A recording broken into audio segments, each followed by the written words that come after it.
Hi. Before we get into this week's episode, I wanted to let you know about some bonus content from Spotlight On. Head over to spotlightonpodcast.com/blog and check out Bonus Tracks, the official blog of this podcast. There you'll find special material exclusive to the website, including music recommendations, artist interviews, essays, and more. Have a look.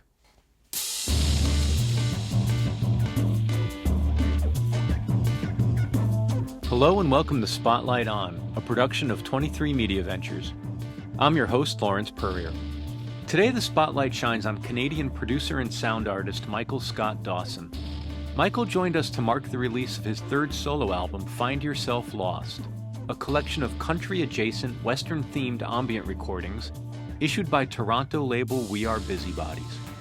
The album is ethereal, but without becoming space music. It's steeped in melody, tape loops, and Michael's own field recordings. He's made an emotional, never sterile ambient work. You can visit this episode's show notes for links to the music. Despite the album's personal nature, which Michael discusses in this talk, Find Yourself Lost is also the first time he's included other musical contributors to one of his solo albums, something we also learn about in this conversation. So now it's my pleasure to bring you Michael Scott Dawson.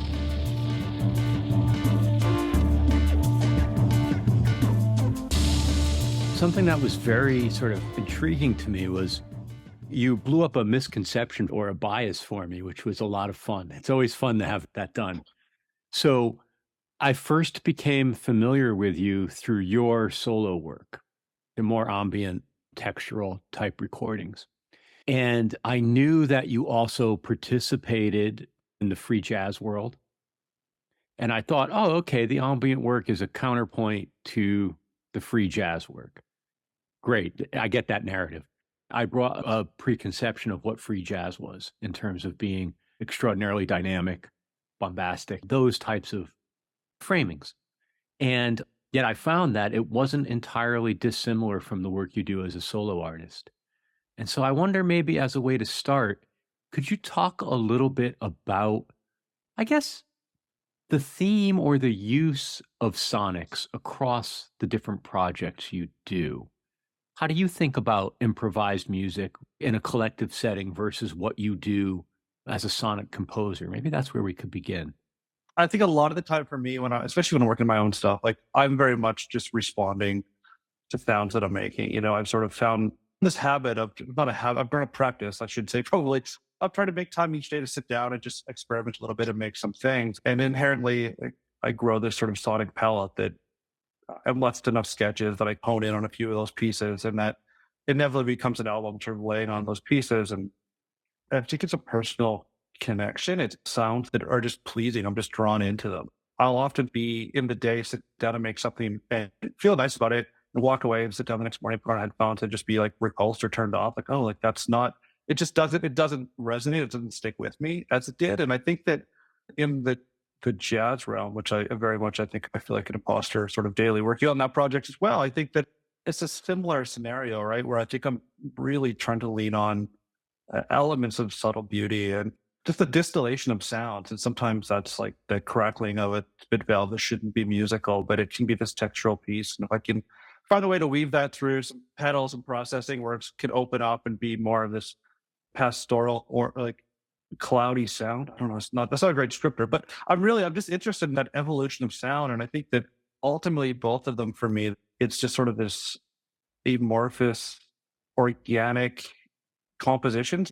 I like them to feel resolved at the end, but I like just sort of to get lost in them and drift with them. And so certainly working in the Peace Flag, it's having such enormously talented collaborators where sort of someone hands you this thing that's inherently beautiful already. And my job is, how can I not wreck it, but how can I play with the textures that come from within it, or how can I reprocess this and again build that sort of sonic palette that I just find soothing, I guess that's the word I'm looking for. I've really tried to put this into words apparently, so I'm struggling a little bit, but that's Listen, full disclosure, the two things that I always commit mentally to staying away from, and the two things I always wind up getting into are discussion of process and description of sound. But I find them both fascinating, so I apologize.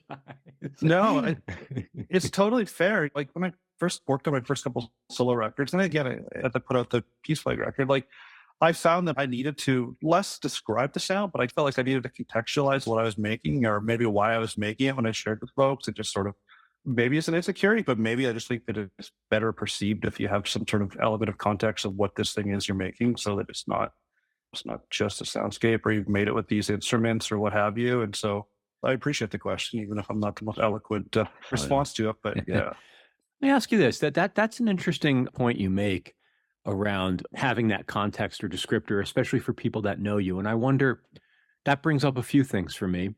One is, would you feel the same if you were making, say, a rock record or a pop record or a guitar driven record? I mean, I guess the flip side of that question is, do you feel the need to explain it because it is perhaps a different type of music than maybe what people normally encounter or listen to, or a different type of music that they might expect from you knowing you? I think it might be a little bit of both. The latter there, I don't think anyone that knows me is radically surprised that I've sort of gone down this path or that I've leaned, to more subdued and quiet, but also experimental realms of music making. But just the same, I think if it was a rock record, I think it's just inherently more palatable. Folks put it on and compare it to something if they have that point of reference, what have you. And yeah, I think it felt more like an invitation, like this is what I've made and here's how and why I've made it. I invite you to take it for what it is and whether or not it resonates with you. I mean, that's out of my hands, certainly, but I think really became a bit of an invitation. Not dissimilar from maybe an artist statement in an artist catalog or at a gallery showing, just something to set the context for what it is you're about to experience.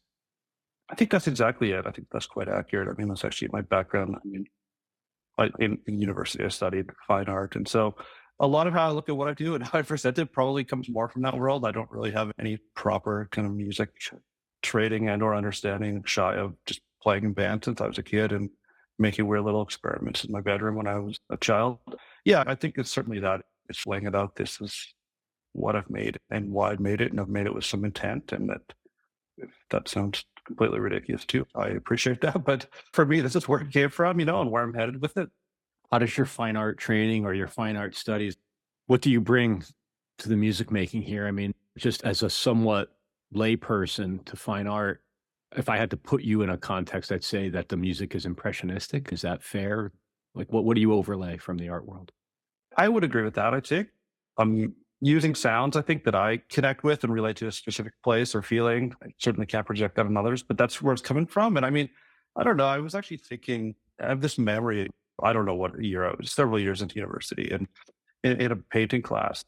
The context is that now I often will just build like this sort of simple loop that's almost nothing, and I'll just sit with it and it'll just let it play in headphones while I'm doing other stuff, go about my day. Just that's often where I'll end up building a song from, and I'll start with this piece that feels like that, and I'll have these like fairly, it's a loop, so inherently it's rigid, rather than from a tape or whatever. It's maybe not in a logical time signature, but then I'll put these organic elements on top of it. And I have this memory, of I was in this painting class.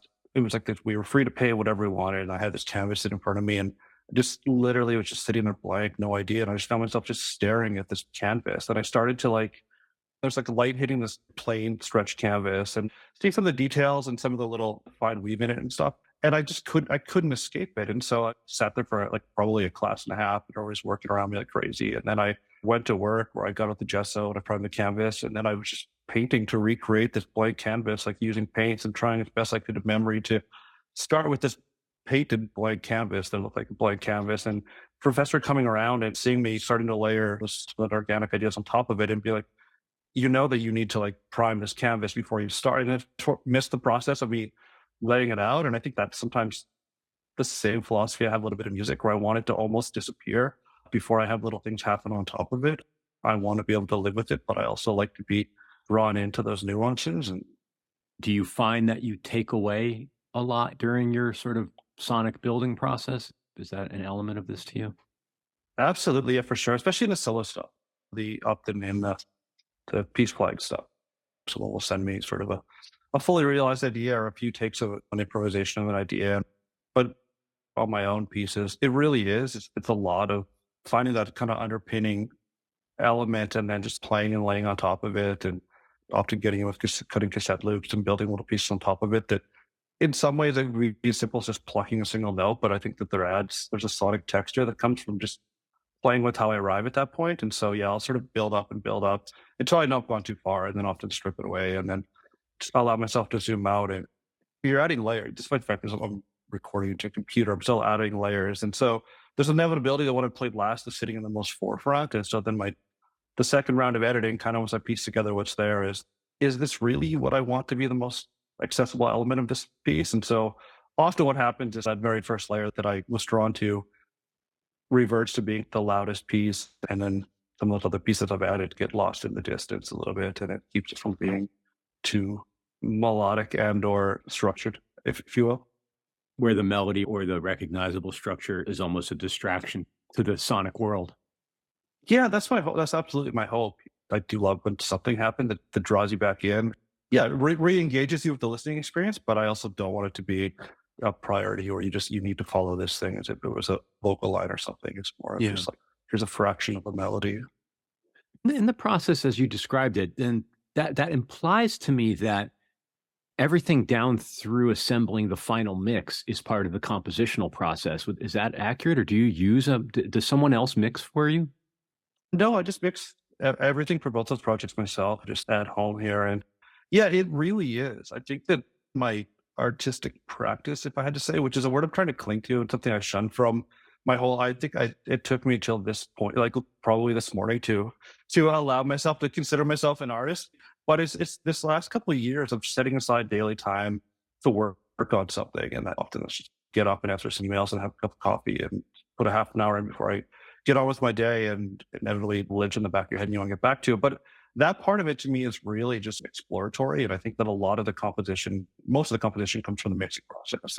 And Yeah. more often than not, that mixing makes me then want to revisit what that composition looks like, and I'll add another layer, and I'll find a new little sound that I wish carried forward in the rest of the records. And I'm going back through it all. And so I think that's part of the process for me. I think what I enjoy about it is that I'm probably overcomplicating for what the end result is, but it's the element of fulfillment I find for myself in doing it that way. The analogy I'm tempted to draw, at the risk of putting words in your mouth, is that the mixing process is very much akin to the like that's the arrangement. In your form of composition, mixing is equivalent of arranging. 100%. Yeah. I think that's Yeah. exactly right. The other piece that stands out for me a lot in listening not only to this record but to your last few works, and hearing what you said about this notion of an artist statement, there is a narrative around each of your albums, or at least a narrative spark. Whether that's post hoc or not is something I'd love to ask you about, especially given how you say you live with some of the sounds, some of the repetition, you develop that way. I'm really curious about not just the process, but the genesis of a project. Is it this theme and concept that you can't get out of your head that you then develop a sonic world around? When do the narrative and the sonics converge? To me, it's this sort of opposite, which just happens naturally in that early stage where I've finished up one project and set it aside and sent it off to be pressed in all those months that you lose in the ether waiting for a record to come out. I just find myself going back to sit at the computer and just as I'm just beginning to make those sounds before I'm even thinking about a record. I think the last record I had 45 sketches or something as ideas, and come to a dozen of them to fully realize them. And as you do that from that very base level, it just starts to remind me of a feeling, or I start to chase a feeling a little bit. There's an element of sentimentality, I think, for me, just learning to really appreciate where I came from, where I grew up. And it's helped me kind of revisit some of those memories. I think as sort of anyone who grows up in a smaller center, and your interests aren't necessarily present in your surroundings when you're growing up, there's a certain element of resentment. I love my friends and family, but I didn't necessarily appreciate the sense of place. And I think the beauty that comes with being in a place that's so quiet and so peaceful, and you can just drive those few blocks to the edge of town and it's literally just sprawling wheat fields and sky as far as you can see. And I think that's become a big theme, is kind of revisiting those things and reevaluating a little bit of what I put into a stake of my own identity. I came out of a smaller town, invigorated by something that definitely wasn't looking for tranquility and peacefulness. I grew up listening to very loud music and skateboarding and that sort of world. And so now kind of to go back and revisit those places and spend time with family, it's become the spark, I think, for a lot of it. And I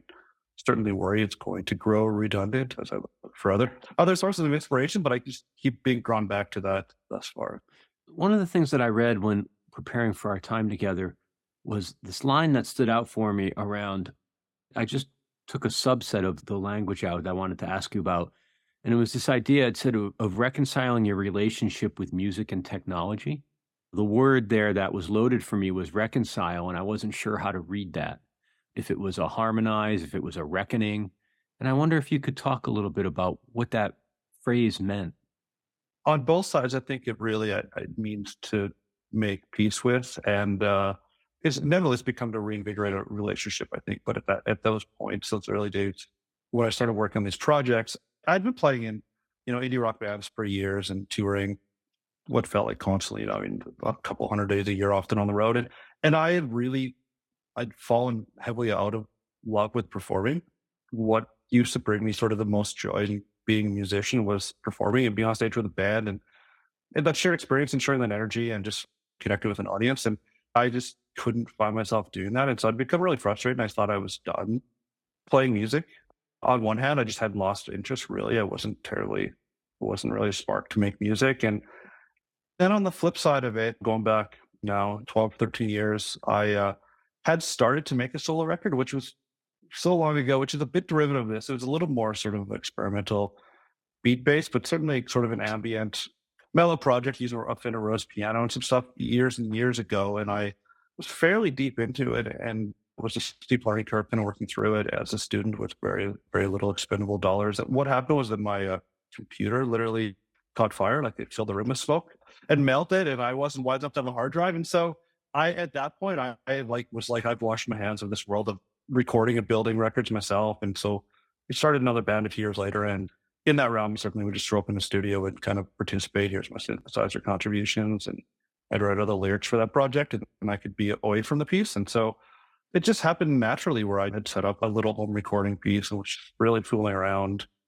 And as I did it, I found quite enjoyment in it. And I built this palette of sounds that I liked that inevitably became that first record. And it made me fall back in love with both the creative part of being a musician and also, I guess, exploiting the technology in some ways. I'm really not leaning on a computer for anything beyond capturing what I'm putting into it. But it's still, I have to put my trust in it that I'm not going to wake up one day and that hard drive's crashed and that project's gone. And if it is, I think I'm okay with that now. At the time, it was a little heartbreaking and I was probably a little more. I think that this project means more to me now than that did. But at that point in my life, I think it just hurt more. It was this thing that I really felt like I'd put myself on the line and I'd built up this thing to do this and it fell apart. Anyway, that's a convoluted answer, but I mean, that's really what it is. It's like through this, truly just playing and experimenting and really playing just in the playful sense, not in the, sitting and shredding on a guitar, but just truly just being playful in a little studio space. I've really fallen in love with not only making music, but recording it and mixing it. It's really incredible that to hear you say that the computer is essentially your recording device. Because I was going to ask you how much of the music you make and the sound you create is in the box versus instruments in the room. And so I think you answered for me that you're taking advantage of the computer as a studio, or as a recorder, but not necessarily as an instrument. Yeah, that's exactly right. In some ways, I think I'm doing it in this very counterintuitive way where I'll be using a 4-track cassette recorder and there's a mix of those 4 sounds and I'm happy with it. And then I'm just filtering that into the computer to try to capture what it is. Occasionally, there's a little bit of EQing and some of those essential pieces that go just into navigating things I couldn't clear up ahead of time or making space. But there's very few, especially on my solo stuff, there's very few sort of plugins and bits and pieces. The piece-wide stuff, I've had to force myself to become slightly more savvy just in navigating folks recording live instruments and bits and pieces and putting it all together. We'll be back with more Spotlight On after this break. And now, back to Spotlight On. Do you ever record currently or in a group environment anymore, or is everything done through remote collaboration? It's mostly through remote, which wasn't entirely intentional. I think on my solo stuff, it just was just me wanting to do it. And I do enjoy that for sure. I mean, the Peace Flag record, the first one, myself and John, who plays piano, and we've collaborated on a couple more ambient works earlier on. we just got together and we just literally tracked these few improvisations, and what he did was what we built those tracks around.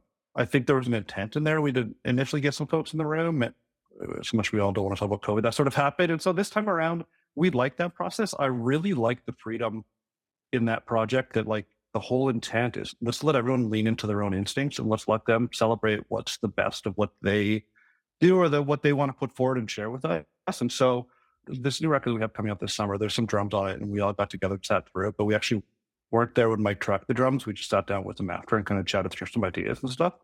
I quite like that. I mean, in playing in a different indie rock band deliver for years, like you're all in the room, you're working stuff out, and either someone grows attached to something because you've heard it enough times and that's how it should be, or someone has an idea that they come up with that they're excited about and maybe it doesn't best serve the song or whatever it is. And so the whole intent with that project is we know all these people and I think they're all wildly imaginative, talented. Let's try to celebrate that.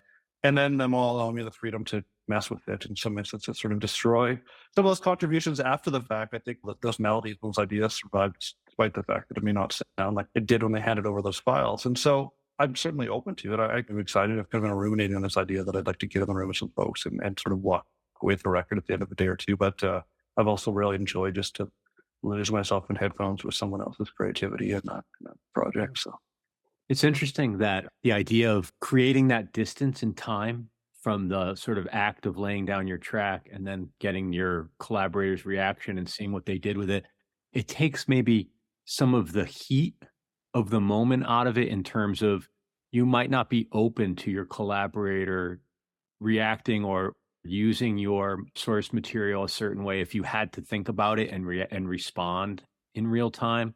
But when something goes away for a while and comes back and you see what they did with it, that's almost more exciting than controversial, I would think. I hope so. I'm saying that in that I'm the one assembling this bits and pieces in that project. And so I'm excited about it. There are things I could have never done on my own, or I would have never thought to do on my own. And in this collaboration process with everyone that I work with, I really like using an input as an output, like taking something they've recorded and then sending that back through and processing it and playing with it rather than, it's sparking an idea and I can play it on an instrument, but it's far more fun to see what I can build out of it. And it's really great. It's like to share it with everyone after the fact. And I think sometimes it takes a couple listens because it's not what you may have imagined, but I think it's together and it feels coherent. And I think that everyone's ideas are equally messed with, for lack of a better word. Sometimes, like it's not trying to hide anything that anyone's done. It's like, how do we build this cohesive little thing? And I think that it's done in a way that we could certainly get in a room and quickly figure out how to perform those songs and recreate it on the jazz side. My own stuff's a little trickier in some facets just because there's more layers and I have hands sometimes, despite the fact that it sounds like next to nothing's happening. What, if any, role does humor play in what you do?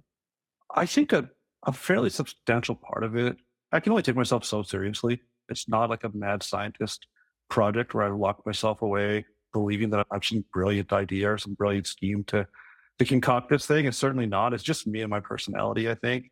I'm totally not just a musician. You know what I mean? I'm moving towards a fully evolved or fully realized human in some capacities. But in that, I think that the biggest part of it, I think I do rely on humor. And if hopefully comes through sometimes in some song titles, particularly on the Peace Like record, is that here's a project and we played our hearts out a little bit, but also we want to have fun with it. And I think that the music is equally playful in some facets. I was prompted to ask you that question because I was listening to Music for Listening, and the opening track, I think, is called No Rave. It just made me laugh. It was not a rave. There was no rave. It was this beautiful, beautiful pastoral sound. And I said, this is definitely not a rave. Yeah, it's in that record, it's field recordings and guitar. The first one that I was working on, I built it around these generative synthesizer loops that I was playing with. And I made the record without telling anyone. I didn't even realize I was making a record. It just came together and then felt a little bit accidental. But I kept telling everyone, I've made this record that I'm going to put out, and it's an electronic record. And that's in my mind, that's what I was thinking because I was built around synthesizers. And that was, it was very misleading, which is, I think, again, why I lean to this context of trying to explain, not so much sell, but explain what the project is. And so it was really making fun of myself a little bit that I kept calling this electronic project when it wasn't. And it's the farthest thing you can get from a rave. In a past life, I was the artistic director of this nonprofit organization in a venue that we ran, and we would hold raves, and no one else in town would have raves. So we'd have raves there a few times a year, and it was just so far out of my wheelhouse and my constitution to work these events all the time. And I certainly saw a beauty in it, and it's exciting. And I feel like I've experienced that culture, which is not necessarily mine. And I can confidently say that my music is no rave. Yeah. I'm so glad I got it. I'm so glad I got the joke. Thank you. um, in a similar vein, what role do the titles play in the song? Do you compose to a title because you have a clever line in your head, or do you? I love having this conversation with, especially with instrumental music makers. Some people have told me they don't even name the songs. They hand over a tape and somebody else does. Others start with very specific thematic inspiration because of song titles and everything in between. And I wonder where you sit. They come to me fairly early on in the process of each piece. Like it gets assigned a name. I'm horrible at file management, so often there's a dozen versions, version 2, 6, 7. I'm trying to find the right one, but the name is sort of the piece that sticks. And in every project I've been involved in, I think, or most of the dozen bands you play with, grown up and whatever, I was also the lyricist in a lot of those, and so I never sang in a band, but I always was tied to words, and so I have a hard time fully removing it. And I think it helps paint the picture, maybe, or you can using 2 or 3 words, you can tell a story or allow someone a little bit of insight where it's coming from. And so a song starts to feel like the title, and I stick with the title, and it helps shape, I think, what the song becomes in the end. The way your biography describes you, one of the things it says you are is a community builder. And I wonder, what does that mean in the context of what you do? That was a term that someone else used that certainly felt flattering to hear someone say that. And it stems from that I've been involved in the arts sector and the nonprofit world for I guess all my life, really. Since leaving high school and working jobs while I was going to university and those pieces. And it's about working to bring folks together, whether that's for a shared goal or a shared interest and or a shared goal. And so sometimes where we were sort of the avenue in which folks could put on all ages shows, which I thought was such an integral part of the community where it's just, well, we'll do that. And that's just really carried on. I think it's such an important part of it. Yeah. The truth is, I think organically it grew out of, I grew up and I had a group of really close friends, and they were all like wildly creative and far more talented than I was. And I just found this intrinsic reward in helping them find success in what they were working towards. And that really just snowballed. You help folks out and they help you out. And then it became this notion of we can build this music community, we can build this, and we can come together for fundraisers to help folks that may need help here or what have you. And it's been, I guess it's sort of a career, but it's also been a hobby and a passion, and all of those things subsequently tethered together. Do you see an opportunity, or do you have an aspiration to present this material in a live setting? Like, how do you think about that? Yeah, I've thought about it a couple times in sort of fleeting hopes and dreams in some capacity. I love the process that I'm going through right now, which I mean certainly selfish, but I think that's where this project stemmed from, and I'm so grateful that some folks have taken an interest in it. I'm hopeful that if anyone is sort of resonating or folks have connected with it, it's because it's coming from a place that is open to connection, if that makes sense. And I just in going back, like I like the idea of it. I think that it would translate nice in the right space, but I also am concerned of sort of the feeling I had when I was performing prior to going down this path. And so I'm very open to it. I do suspect at some point I'll assemble different iterations of collaborators to perform it with me in different performances, and not a fixed band, but certainly let's get together for a day, learn these songs in a way that feels presentable or this way. And, I could do it with myself, sitting on the floor with a couple cassette players and the guitar pedals, but it's so quiet. Like it's not necessarily fully immersive. And, sometimes you see some artists perform it. It's like sonically, it's so immersive in this other way. And I'm not sure that I have the charismatic personality to just sit there peacefully and have people lost in awe. And I've seen folks do that. And that's not where I'm coming from this from. And so probably at some point I will, but the opportunity hasn't come along where I was like, okay, this is the thing where I really want to do it. I'm grateful that again, the pandemic piece, people would reach out and filming home concerts and those opportunities. And I'm super grateful, but it just was like, I just couldn't imagine just setting up a webcam and me just kind of sitting at the coffee table, running all these lines Pressing through buttons. and pressing buttons and shaking pine cones. And it's like, it makes sense when you put it on as a whole picture, but watching me do it just at home like that in the mid-afternoon with my dog barking in the background just didn't feel like the proper translation of what I'm trying to build. I have to tell you, there were points during the pandemic that might have been exactly what I needed. I just sit back and watch a nice sound collage get created for me. And if I'm honest, I mean, there's hundreds of artists that do that. I would have watched them do it for sure, and I just don't like. I think it's maybe it goes back into the piece of humor, and just I'm not something about my personality. I'm just not ready to be that person. It's interesting. There are actually a couple of groups. I live in the Pacific Northwest. I'm just outside of Seattle. And there are a couple of groups that have been putting on events up and down the West Coast, basically in the major cities, presenting ambient and other, yeah, I guess essentially just ambient music in interesting settings like churches and other sort of atmospheric places, and pairing the musician with light installations. So there is something to it is a more immersive experience, to your point. Absolutely. And it's not necessarily like film or screenings or anything like that. It's literally a sound design and taking advantage of the architecture of the room. And it's incredibly powerful to witness, and it looks beautiful. It's a great way to present ambient music.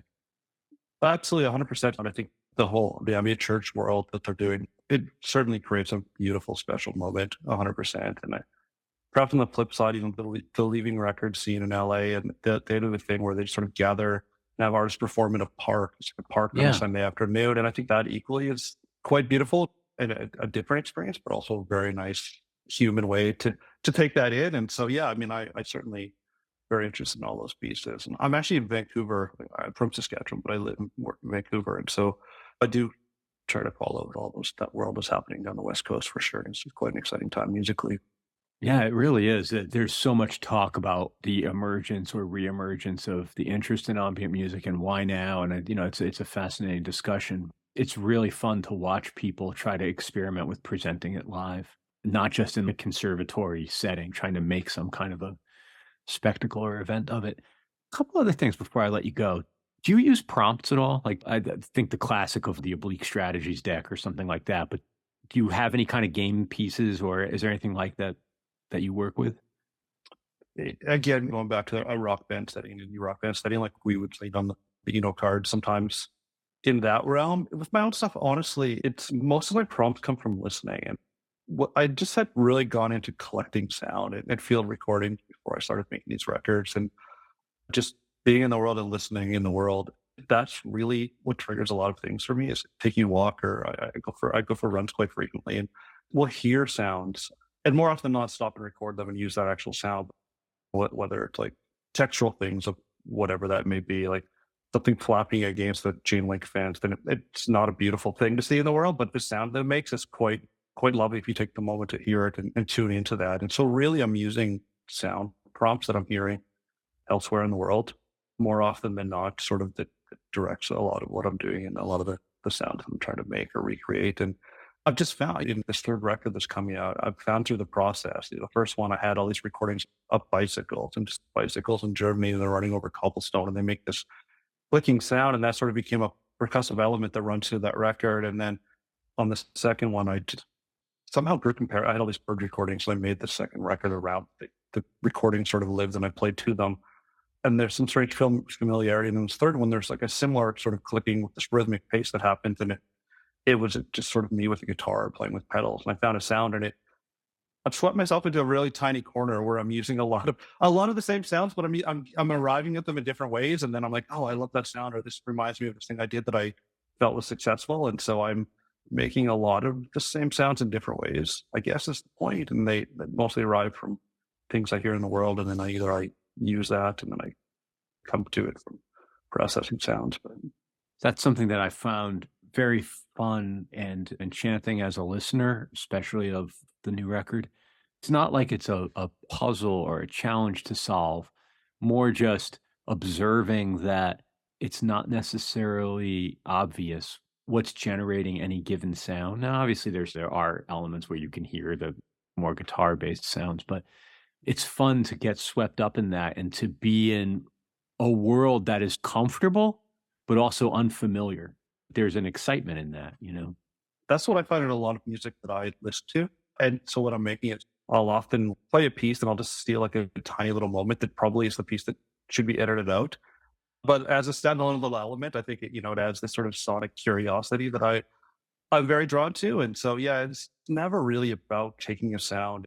And when we use our process, I'm really just sort of running it through tape machines and pedals. And it's not really about making it as big or nothing's getting bombastic by any means. It's often the opposite. How do I take this sound that's inherently sort of a large sounding thing like a big piano and make it feel as tiny and frail or fragile as I can, but still communicate some element of emotion. And so, yeah, a lot of it's dissecting those sounds to do that. And the new record is the first time that I've had folks collaborate on it. And I didn't let anyone hear what anyone else had done. I just sent them my sketches of the songs and had them all play. And then everyone was just open to me completely dismantle whatever they sent. And so it's all been rearranged and cut up and chopped up. And again, it was that idea of what can I make this into? It's already something beautiful on its own. They've played these beautiful passages. I'm trying to allude to an idea of a passage without having to play it. You know what I mean? I'll Yeah. often just like a two note, calling it a melody, but it's just a two descending notes, and your ear sort of leads you down that tumbling path till the time it happens next. And so doing it with someone else's sounds was quite fun and invigorating in some sort of strange, sad way for just a man with a cup of coffee and some headphones sitting at his desk. Do you feel an obligation to tell your collaborators in advance what you're going to do? Not specifically what you're going to do, but that when they receive a file back from you, they shouldn't expect to hear, say, that lick they played or the line they laid down? Or are they willing collaborators in that regard, or do they have no idea what you're going to do? In this instance, they had no idea what I was going to do. And I actually haven't showed them the record yet. Like it's coming out next month. And so I just made it and I just kind of proceeded ahead. I think I got nervous. I mean, and so everyone I've invited, I know in different facets of this project, and they're all great players. And they mostly come from playing country world, or they know they have projects that are certainly in a local direction, what have you. I was confident that I would just set them free and tell them kind of what I was think not even musically, just sort of what I was thinking, or what my inspiration was. And then I made it, and I was like, "Oh, this is very different than what they sent me." And I think that they'll all find it curious, but I just was like, I need to commit to sending it off, or I'm gonna bury it on my hard drive with all the other things I make that I bury down there. And the Peace Flag record, it's a very different process for sure because everyone's sending me whole pieces that is their contribution to it, and I love that, And so it's such a different thing for sure, where I'm trying to sonically show it together more so than build something. Yeah. I love the idea of how did you say it? The input as the output. Yeah, I guess it's also a little selfish because it means I don't have to sit down and figure out what someone did. I can just literally take what they did and just twist some knobs and see what comes up. But yeah, I do think there's something to be like, we all know you learn what a sound is. This is a car horn, this is a trumpet, there's a piano, that I'm like, what are the other things it could be? How can we take this and it can still resonate in that same thing or still carry that same melody, but become a sound that's familiar but curious, right? And I'm really into that in like a dusty organic world versus like pop radio where everything is it's not a trumpet either, but it's like the most pure sort of sine wave of a computer algorithm or what a trumpet would be. And I'm really interested in how do we go the other way? How do we make this trumpet feel like it's falling out of the back of a truck and down somewhere, just rolling down the road, but also playing these notes. Yeah, or what's that found sound that evokes a trumpet, but isn't actually Yeah. a trumpet in the first place? Yeah. Yeah, truly, for sure. Yeah. Are you able to turn your hearing off? Think about when you say you're out in the world and you're finding sounds. Is that an intentional act? Do you go sound hunting, or are you bombarded with sound? And is it a pleasant experience or is it burdensome? I would certainly say it's pleasant. I've always been just very curious about sound. Even as a kid, I was making just little sound experiments. Nothing terribly musical, but like literally splicing together tapes or playing things or figuring out how to play a tape back. Just the curiosity of sound and taking something familiar and messing with it. Like long before I ever thought of doing anything intentional with it, it just was like, he was a strange little kid in the basement and my dad's stereo and me wrecking stuff. And so now, I mean, just sort of in an effort, I think, to be more present and a little more tuned in just in life and in the world and slow myself down a little bit and take better care of myself and my mental health. I find that sort of when I'm feeling my best or, maybe be at my best, I'm more in tune with listening to sounds and being present. And if I leave the house and I'm something's weighing on me or I got something I didn't get done or a deadline, whatever those things are in life that come your way, I'm less tuned in. And so I'm more happy certainly when I can live and making this music certainly has allowed me.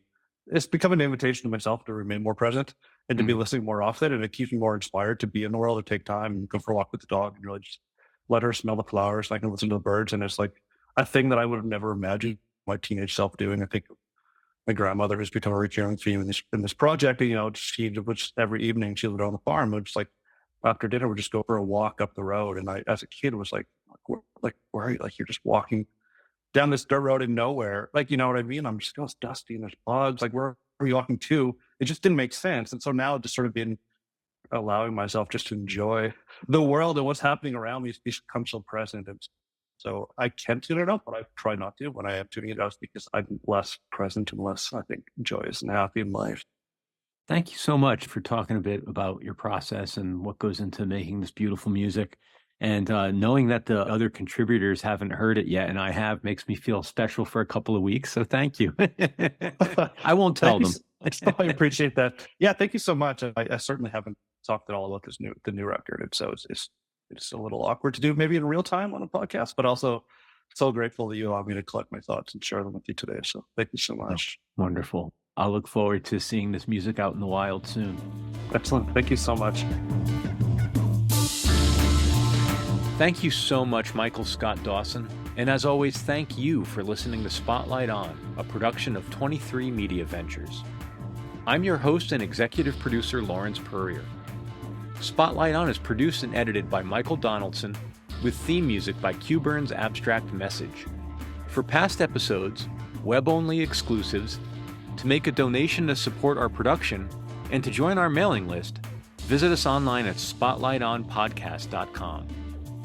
Thanks for listening, be safe, and stay in touch.